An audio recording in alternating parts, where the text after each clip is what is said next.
Hello there, and welcome back to the Zero Credentials F1 podcast. I've got a confession to make today, Nelly, that my setup is a bit crap again. I don't know what I've done. I've messed something up, but I've got no music. And We no respond intro. instantly. We've got no time for any frivolities. Yeah. There's no extras on this.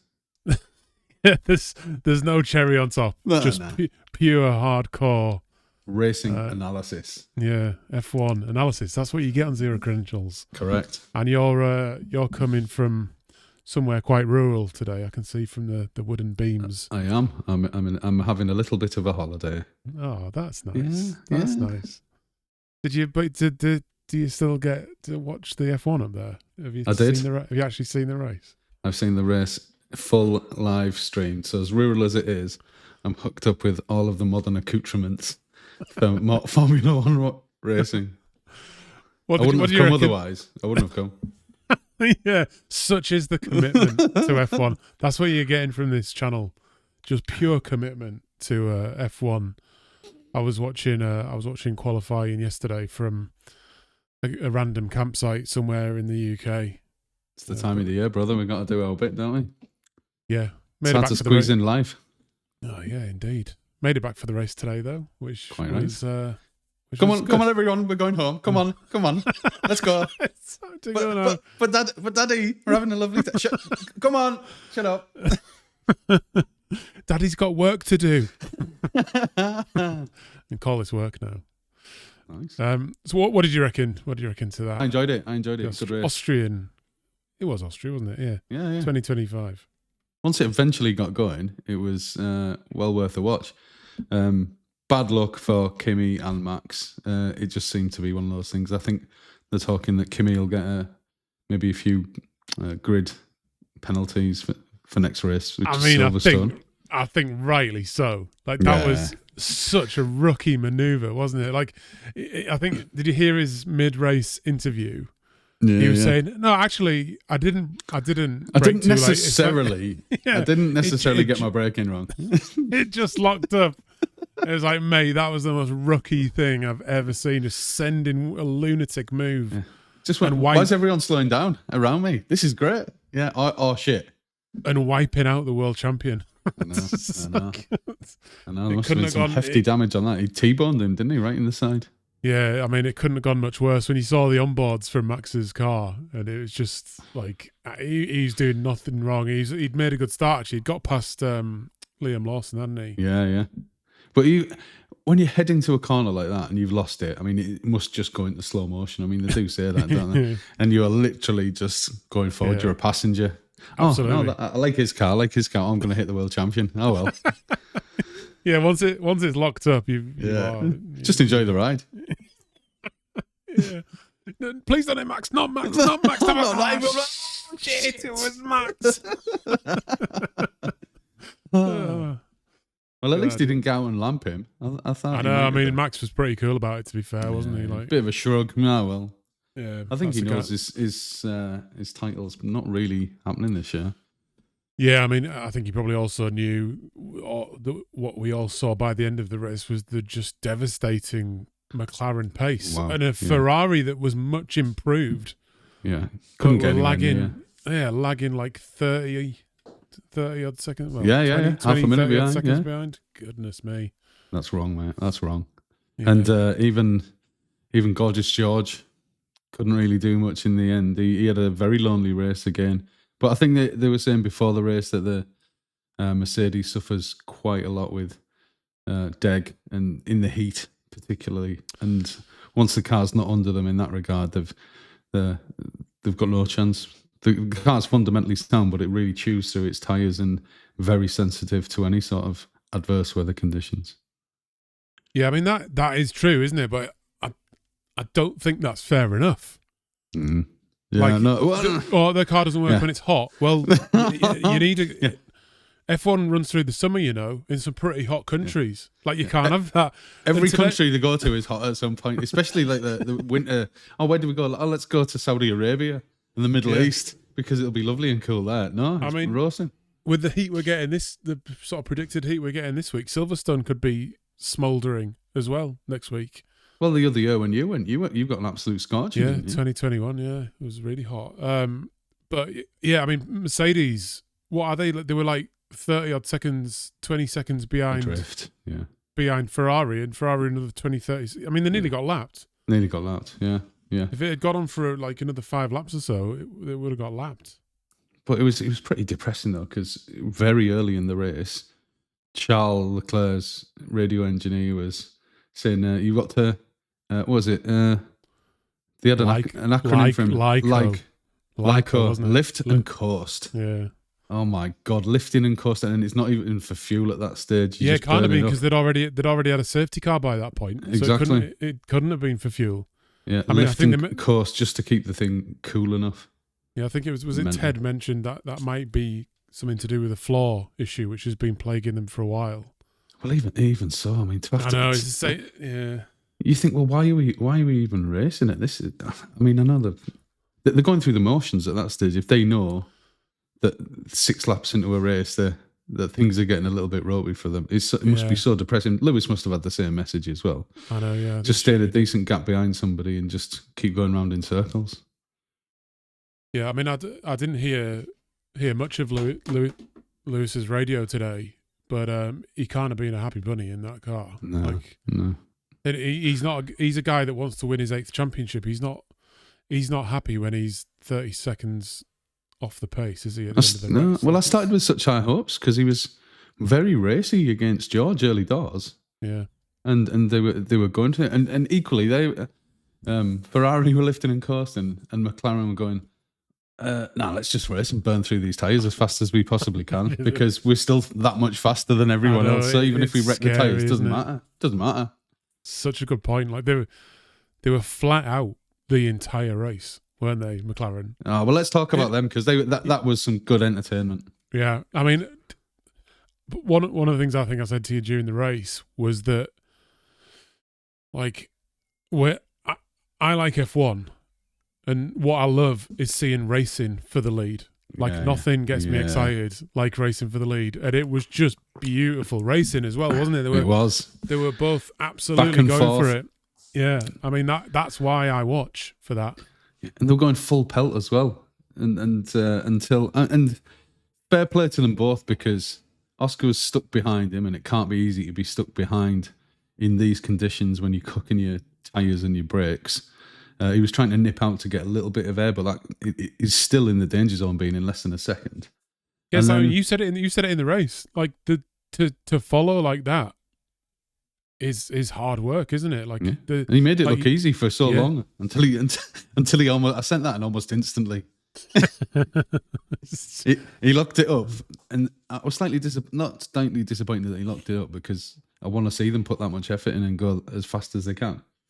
I was disappointed that it sort of got in his head for the rest of the race, and more disappointed when he was on the radio back to the team at the end of the race going, well, sorry about that at turn 4. I didn't really mean to do it. And well, no, that's not a champion's mentality, and that's something that I've seen a lot of him recently, and he almost does have that non-apologetic streak to him, so I was disappointed to see that. Yeah, no, I agree. Although I did think when later in the race when they were going past all the back markers, and was it Franco Colapinto drove him off the road, and he's he's just sort of driving along on the grass. And then drove past him, and if that was anybody else, there'd be hands up, there'd be swearing, but he was just super cool, just kept going. I thought fair play, like he's kept his, I mean, he must have shit himself for a minute. You definitely would. Yeah, your arse cheeks are puckering at that point there. But Colapinto, I mean, I'll not divert away from the McLaren lads, but Colapinto had a bit of a garbage race, and he needs to do something pretty quickly, or even with his bagloads of South American money, he's going back home, isn't he? Yeah, same with Franco Colapinto. Like, it's not that some of these rookies are struggling this year, aren't they? I think. And I mean, I think some are doing well. Hadjar's obviously doing well, but today was Liam Lawson's race, wasn't it? Yeah, and fair play to him. Really impressive, actually. He did a one-stop, didn't he, with Alonso? Yeah, but Gabriel Bortoleto sort of had a good race, didn't he? Like, did you see his little embrace with Alonso? Yeah, because he's part of his management company, isn't he? Yeah, I love the way I thought Alonso gave no truck to that, because either way he's winning, isn't he? Going, Yeah. well, I could give the lad a boost. That could get me an extra 2 points on the VIG commission. I was watching. Yeah, I was watching it with Hannah, and like with that bit with Alonso and Bortoleto, and I just said to her, like, that's the wily old fox right there. Yeah. Like, especially when I think it was when Lando was coming through, or Oscar was coming through, he got a nice DRS toe behind. Yeah. I think it was Oscar, wasn't it? And like, you thought like he's going to unlap himself in a minute, but he just he was just using that extra speed, wasn't he, to sort of take himself like ahead or keep himself ahead. He's brilliant. Even when he's getting blue flagged, he can turn it into a positive. He can turn it into an advantage, especially if he's in a race with another back marker. And that's so rare, because half of them just take the foot off the gas and just let them go by and lose half a second, 3/4 of a second doing it. But no, Alonso goes, no, I can make this work to my advantage. I'm going to get this slipstream. I'm going to get DRS.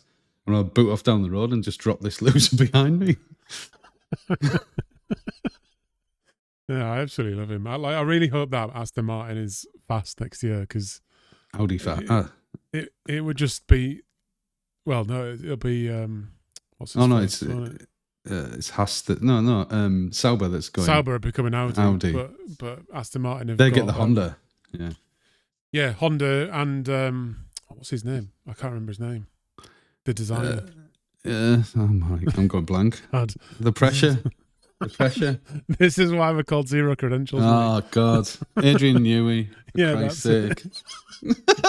Fuck me. Adrian Newey. It's been a hot weekend, and we've probably had too many beers. Yes, this is true. I mean, literally right there is why I called this channel Zero Credentials.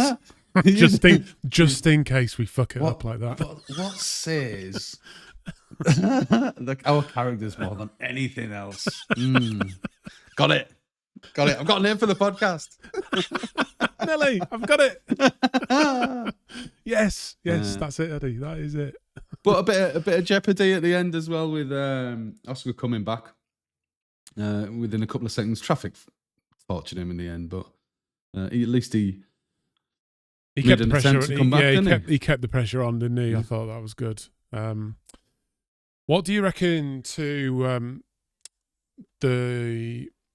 I've got two other things that were of note for me. Firstly was Ferrari with Lewis wanting to stay out, because I actually think he would have potentially stayed ahead of Leclerc if he'd stayed out, and at least forced Leclerc to race him and overtake him with the delta of the tyres. But I think it comes down to a general culture with Ferrari, whereas McLaren, they let their drivers race. Mercedes always let their drivers race. And Ferrari sometimes don't. It's the team's too big. It's bring it home for the team. I know, but they had nothing from a team point of view. They had nothing to lose. Like, they could have both pitted, or they could have or one of them could pitted. Like, Lewis had nothing to lose from the car behind, which was George, wasn't it? Really, by staying out. He practically had a pit stop in hand, didn't he? Yeah, he did. So the only thing he would have lost if he'd stayed out was going from third back to fourth again. Yeah. And I feel like they're not willing to give things a try. Yeah, exactly. And Ferrari, I feel, where McLaren provided the entertainment this week, Ferrari have robbed us of it. And Lewis wasn't happy. And I mean, I don't know if you saw Lewis at the end. He was like looking at the screens with his helmet still on, which staring. Yeah, I can only imagine he was absolutely fuming, because I would have been. It's like, why are you hampering my effort? Like, because you see all the other teams and they're working like two sides of the same coin, but they're sort of battling each other. Whereas Ferrari are like hampering Lewis just to ensure they don't unleash the potential of either the car or the drivers that they've got in the car. No, that's right. And that's sad. That's sad. I mean, it is. It just seems. You said it before, and it's the nail on the head. Self-harm. I don't know what they've got in their skulls to say, well, part of the excitement of Ferrari years ago was that sort of, everything be damned, we're just going to go and do it. And if we'll either break the car or we'll win in a glorious fashion. But now they're just maybe scared of their own. Yeah, the cautious approach in F1 never wins a championship, does it? That does nothing. That does Not nothing ever. for me. The other sort of main point I wanted to bring up was when Max Verstappen is no longer on track, Red Bull's true situation is exposed for the world to see, isn't it? Yeah, Yuki. So you've got some is stinking. highly paid people and high quality people in that team, all focusing on the car that's driving around the track in last place. Yeah, Like that's just insane. Yep. And then has a bit of bother and has to come in again and is a lap and plus 30 seconds behind. Absolutely ridiculous. I mean, do you think he got lapped by the person in 10th place? I mean, I think that's how bad it was. And he's just done I risk being, I was going to say kamikaze. I'm not sure I should say that. That's more appropriate than you realise. But he did. He flung a move up the side and just knocked, I can't remember, it was Bortoletti or someone like that, but just smashed him off the track. Broke, damaged his front wing, had to come in for a new wing, and it's just like, what is going on in that team? And you've got the Racing Bulls both in the points. They're embarrassing the parent team, the lead team, and it's I'm very conscious of the cursed seat at Red Bull, and I think they've made the car too much in Max's image. Yeah, I think that's true. And is he such a freak that he's literally the only person who can drive with that configuration? Because he likes it on the nose, doesn't he? Which is I think that is possible. I think that is possible. And that is throwing your eggs all in one basket, especially seen as he's allegedly flirting with conversations with Mercedes. Yeah, exactly. Because if he leaves, what then happens to Red Bull? What have they got? They've got a car that nobody can drive. Yeah, do they instantly go to the back of the grid? Like, I think that genuinely is what could happen. But let's say hypothetically he did go to Mercedes, what would Mercedes do there? Would they have two completely different design philosophies for the same car? Would they? Because I can't see them. They'll be tempted to adapt it to Max's style, but as we've seen, that doesn't really translate to 99% of people on the grid. And I think George won't want to change so much. No, I think it's impossible to know how Max would behave going into a new team. Would he instantly be throwing his weight around and demanding that the car is tailored to him? Or would he be a bit more flexible in essentially a bigger company, bigger team like Mercedes? But equally, would Mercedes want to bend to him? Yeah, exactly. Because it could just be a drift. It could be a really bad drift that actually locks in some trouble for your other driver. And we're not talking no mug. George is a really solid racer. Yeah. And I think it's a massive risk, actually, to take somebody. Don't get me wrong, Max is unique and special, but he's almost so special that nobody else can drive the same car as him. Whites did make the point on the text on the weekend, didn't he, that Max, he reckons that Max will stay at Red Bull next year, let it all play out with the new regulations, and then just have his choose of the team. That's what he should do. That's what he should do, and I hope that. Otherwise, it's just a massive gamble, isn't it? Yeah. If he goes now, say if he chooses Aston Martin or Mercedes, which I think are the two that probably he's talking to. If he chooses one of them, it's a total lottery, isn't it? Oh yeah, I mean, there's no clue. I mean, every time that we've had a major change in the regs, there's always been a surprise in terms of who comes forward. I mean, Mercedes with the last regs change. With the last regs change, though, the engine didn't change, did it? It was all aero. Whereas this time it's an engine change. So are Honda going to be better because they've been working on it, not really being an F1 at the moment, or are Mercedes going to do their thing because they know how to make an engine? Yeah. Or what are Ferrari doing? What are Audi doing? Because there's another German player coming into the picture. Like, it's just, why would you gamble now if you're Max? No, and presumably this stage in the game, this is in the point in the season where they're giving up development of this year's engine in any way, shape, or form. Yeah, they're just focusing on next year. So you've got what you got at this point, and and that's it. Yeah, I mean, I enjoyed that race. I thought it was very entertaining watching the battle for the lead, and then that was kind of threatening the whole time. But it did fizzle out a little bit, didn't it? There was some big gaps opened up. Let's just take a little look at our predictions, which have gone horribly wrong yet again. So we both went for Max. Whites went for Charles. All incorrect.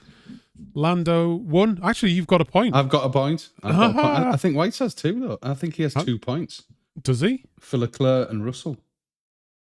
Yes, Leclerc got 3rd. And Russell got 5th. Wow. Yeah, I hadn't even seen that. He did. He's romping up the side. Congratulations to Whites. Congratulations. Yeah, that's his first weekly win. He's off the board and now he's level with me. I don't think so. Because I have 1 point. Yeah, I think your Lando Norris point there has saved you, but I'm on complete duck there. Alex Albon was running around in 5th for a little while, came into the pits, and then never came back again. So it's absolute frigging mare for Williams today. I know. Poor Carlos, because they said he was driving around in that when he eventually got off the line for that formation lap with basically the brakes stuck on. So he came back in. Is that why it's on fire? Yeah. It was just cooking. The whole thing was just cooking. And to be fair, if you're an engineer and you put all that much time and effort into them and you have dedicated fan coolers with dry ice and everything else, and then some dozy ass steward comes along and just floods a very expensive and delicate system with foam and water and all sorts of things that you're never going to get out of that system, then you cheers for it. Yeah, I could have just used the fan that I've got over here. That would have done it. Yeah, God. Yeah, just that I mean, Williams kind of... they're frustrating at the moment because they kind of start to promise a lot and then they just go and have a double DNF. Yeah, I mean, your prediction was looking good because he was 7th. Alex was 7th. When he pitted, he was in 6th. Yeah, so he was chipping away and getting up the field. But there was a lot of people. We had a DNF and it did not start as well, didn't we? For a few, so there was a few dropped along the way. Yeah. But yeah. Well, I hadn't realised that Whites had got 2 points there, and you've got the 1. So complete duck for me. So it's starting to hot up. Yeah, I look into this shit, Addy, because it matters more to me than it really, really should. And now I'm propping up the leaderboard of you, but by being equal with Whites. Yeah, well, I mean, it's small margins. It's a long season. Yeah. Are we even at halfway? Is Silverstone halfway? I think. Yeah, it's about, isn't it? Around. Yeah, it's about that, isn't it? Let's pretend that this is halfway. Then what's your hopes and dreams for the second half of the season? It's a tough one. I think, without being too audacious, I think the drivers and the team championship will be papaya. It will be a McLaren. I don't think that makes me any sort of Nostradamus. I think that's just pretty obvious in extrapolating the data now. Put your heart on your sleeve though, and tell me what you'd love to see happen. Obviously next weekend when Lewis Hamilton wins the British Grand Prix in a Ferrari. Of course, that's precisely what I want. That's all I wanted to hear. with George second and Lando third. That's all I want. Yeah, I'm pretty certain that's going to happen. We're going to have to do that. It'll be interesting to see our predictions next week because I think that the heart will be coming back into it a little bit. Yeah, maybe we should put a bet on. We can both put that. Let's both put that bet on and see if it comes in. So we're going Lewis, Lando, George. It'd be Lewis, Lando, George. Yeah. Yeah. Because Lando's got a bet. Yeah. You'd have a better chance. Although, yeah, the Mercs go well. I'll have to think about this. I'll go AB. I'll go 3 Brits. Yeah. Well, I mean, you'll have to tune in for the prediction show coming probably on Wednesday or something like that. Yeah. But get some sort of crazy accumulator, make ourselves billionaires out of that. The odds of them coming in that order would be absolutely mind blowing. Cool. Right. This is normally the point where I start the music, but we haven't got any music because I've messed it up. But yeah, please do subscribe, like the video. And All of leave these some things, comments. do them. Yeah. Just Why do not? all- Why wouldn't you do it? Exactly. Just hurry up and do it. Cool, mate. I enjoyed that. All right, man. I'll catch you in a few days for the preview. The big one, to Silverstone. The big one. The best Love track in the entire season. Love it. So, Beautiful. yeah, let's go. Enjoy, people. Bye for now. See you soon.